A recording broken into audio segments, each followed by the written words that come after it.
अच्छा, मेरा संपर्क उनसे टूट गया, हम वापस कोशिश करेंगे उनसे कनेक्ट करने की। मेरे साथ केशव देव मौर्य जी जुड़ चुके हैं और संजय चौहान जी भी मेरे साथ जुड़े हुए हैं।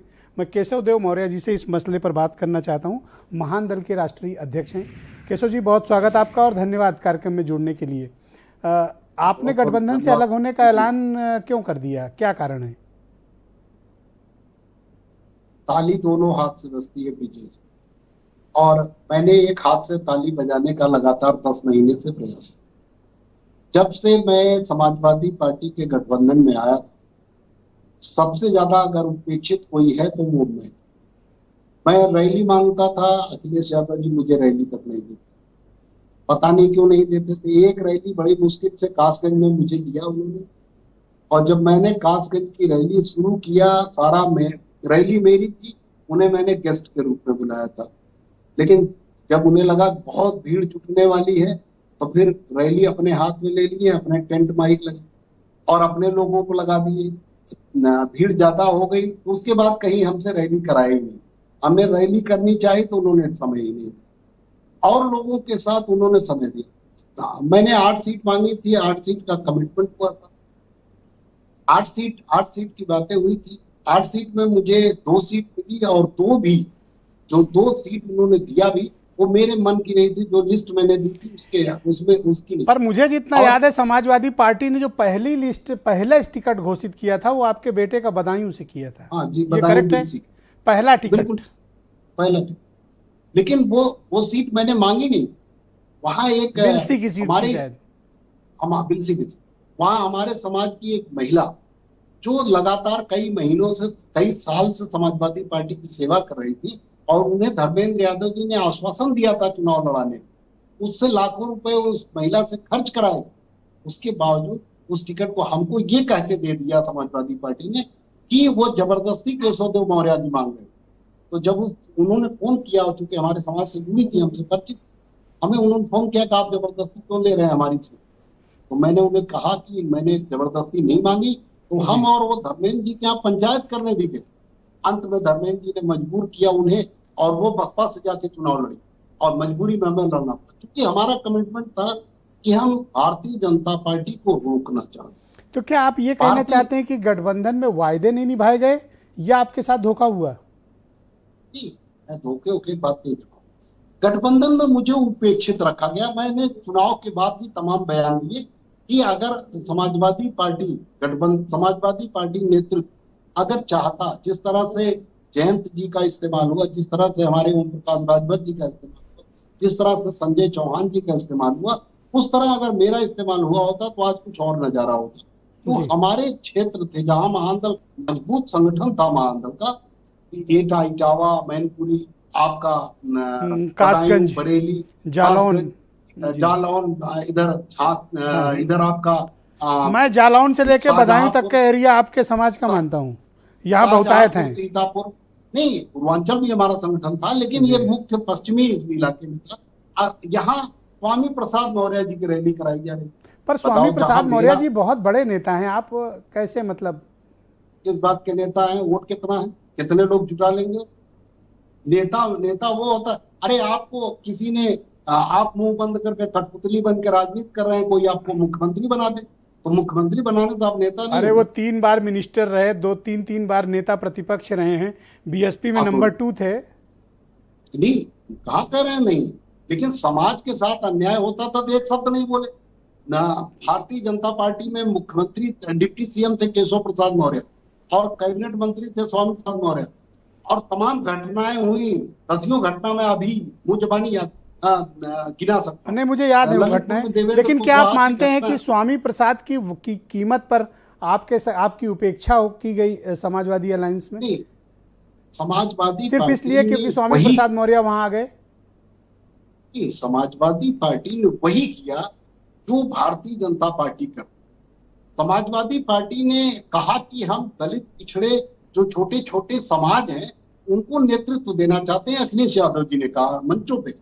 लेकिन जब नेतृत्व देने का मामला आया, तो उनके जेब की जो यस मैन है, जो समाज के साथ अन्याय होने पर एक शब्द नहीं बोलने की हिम्मत कर सकते, जिन्हें हमारे ओम प्रकाश राजभर जी लोडर कहते हैं, लीडर नहीं, लोडर कहते हैं, उन लोडरों को जिस तरह भारतीय जनता पार्टी समाज को दिखाने के लिए कि देखो ये पाल नेता है, ये राजभर नेता है, जैसे अनिल राजभर भाजपा में बना दिए मंत्री, लेकिन लीडर तो ओम प्रकाश राजभर जी है ना, आवाज तो ये उठाएंगे अपने समाज के साथ। उसी पर आप प्रकार देखो ना जिस कि प्रकार इनके पास 6-6 एमएलए हैं, लेकिन एमएलसी की सीट नहीं मिली तो बुरा नहीं माने, बल्कि प्रचार कर रहे हैं समाजवादियों का आजमगढ़ में।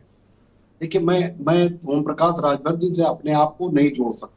ओम प्रकाश राजभर जी कब क्या बोलेंगे कुछ पता नहीं, कब किसके साथ चले जाएंगे उनका कोई पता नहीं, हमसे मतलब नहीं। हम आदरणीय ओम प्रकाश राजभर जी के बारे में एक शब्द नहीं बोलना चाहते, कुछ कहना नहीं। सब कह के वो भी कह रहे हो, नाराज कुछ नहीं कहना चाहता हूं। नहीं, वो नाराज हो खुश हो, अब वो उनकी बात। मैं नाराज हूं, मैं दुखी हूं, इसलिए दुखी हूं कि पर केशव जी आप बताओ, जिस आपका दावा किस तहत बनता है कि आपको एमएलसी की सीट मिले? भाई मुझे क्लेम बताओ, आप किस लिए मेरा क्लेम बनता है? मेरा दावा बनता है, मैं आपको बता हाँ, आप बताओ, कन्विंस करो पब्लिक को। हाँ नहीं, मैं पब्लिक को और आप दोनों कन्विंस कर रहा हूँ। मैंने अखिलेश यादव जी के साथ जब गठबंधन किया था 10 महीना पहले, 12 महीने पहले, मैंने नारा दिया था महान दल में उठाना, सपा सरकार बनाना, और मैंने दिन रात मेरे कार्यकर्ताओं ने दीवालों पे लिखा, किसी और पार्टी ने कभी नहीं लिखी कि फलाने ने ठाना है और सपा सरकार बनाना, हम लोगों ने दिन रात मेहनत। हमने अखिलेश यादव जी से कहा कि हमें आप जितनी सीट देंगे हम उतनी ले लेंगे, 8 सीट हमारी डिमांड है। उन्होंने कहा कि हम 8, 1 आध 2 कम करके आपको दे देंगे। ये बात हो गई, लेकिन चुनाव के दौरान जयंत जी 2 दिन दूसरे के साथ घूमे, प्रियंका जी के साथ घूमे, सीट बढ़ गई उनकी, 38 सीट पहुंच गई। ओके। ओम प्रकाश राजभर जी 2 बार दयाशंकर जी से मिल लिए तो 18 सीट पहुंच गई।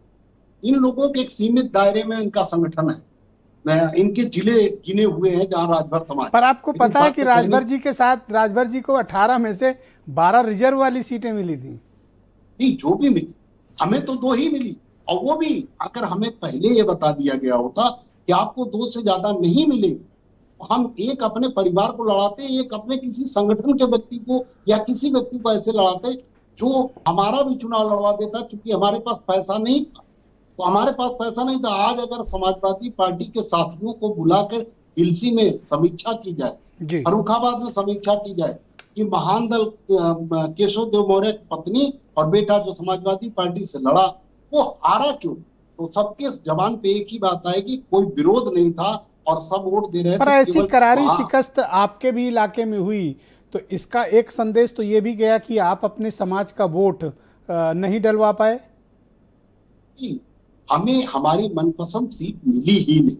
दूसरी बात, जहां बिलसी दी तो बिलसी में झगड़ा मचा के दे दिया, तैयारी कोई और कर रहा था, टिकट आपने मुझे दे दी, मैं उसे मना कर रहा था कि मुझे मत दीजिए। लेकिन मेरा चूंकि ब्रिजेश जी, मैं चूंकि कन्विंस कर रहा हूँ किस विषय पे कि मेरा कैसे दावा बनता है। जी जी, यस, गो अहेड। मैं ये कहना चाहता हूँ, जब मैंने अखिलेश यादव जी से कहा कि मैं चूंकि आपका मददगार बनना चाहता हूं, मैं आपके 2022 के चुनाव तक ये गठबंधन, मैंने हमेशा कहा गठबंधन में 2022 तक है, उसके बाद मैं समीक्षा करूंगा कि अखिलेश जी मुझे क्या दे रहे हैं, क्या हिस्सेदारी समाज को मिल रही, तब मैं आगे बढ़ूंगा। तो जब मैंने गठबंधन किया था तो मैंने अखिलेश जी से अच्छा, कहा मुझे था ये बताइए कि कोई कमिटमेंट था आपके साथ अखिलेश यादव या समाजवादी पार्टी या सपा के किसी नेता ने कोई कमिटमेंट किया था, किसी नेता ने?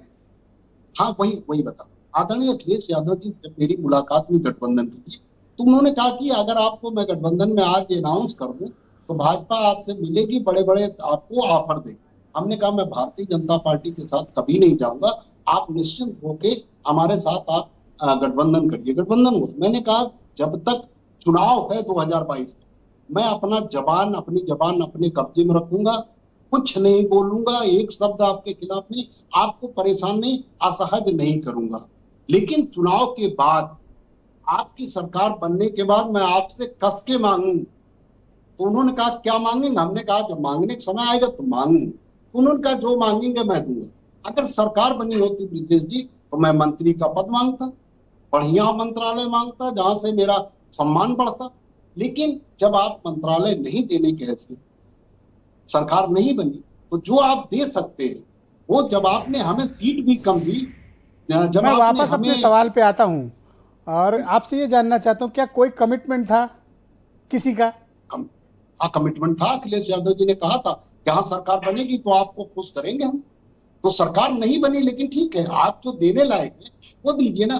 चलो ठीक है, हमें आपने एमएलसी नहीं बनाया, हम 25 दिन से एमएलसी बनाने के लिए आपको लेटर लिखे, आपसे समय मांगे, तो आप हमें बुला के हमारा पीठ पे हाथ रखते थे कि चलो अभी भैया अभी नहीं कर पा रहे हैं, आगे करें।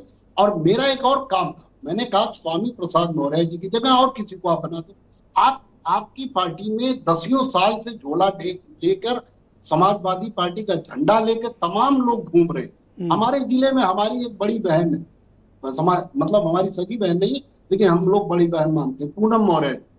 समाजवादी पार्टी में हमसे पुरानी, हम समाजवादी पार्टी से हमसे पहले की, आज कम से कम 20-25 साल से पूनम मौर्य जी तो जौनपुर मेन मसला यह है कि स्वामी प्रसाद कैसे विधान परिषद जा रहे हैं। हाँ, क्यों गए, कौन सी योग्यता? उनकी बेटी भाजपा में मलाई खा रही है। वो आए थे सपा को चुनाव हराने, जिन क्षेत्रों में उन्होंने रैलियां की चौपट कर दिया। अगर मैं रैली करता तो समाजवादी पार्टी प्रत्याशी की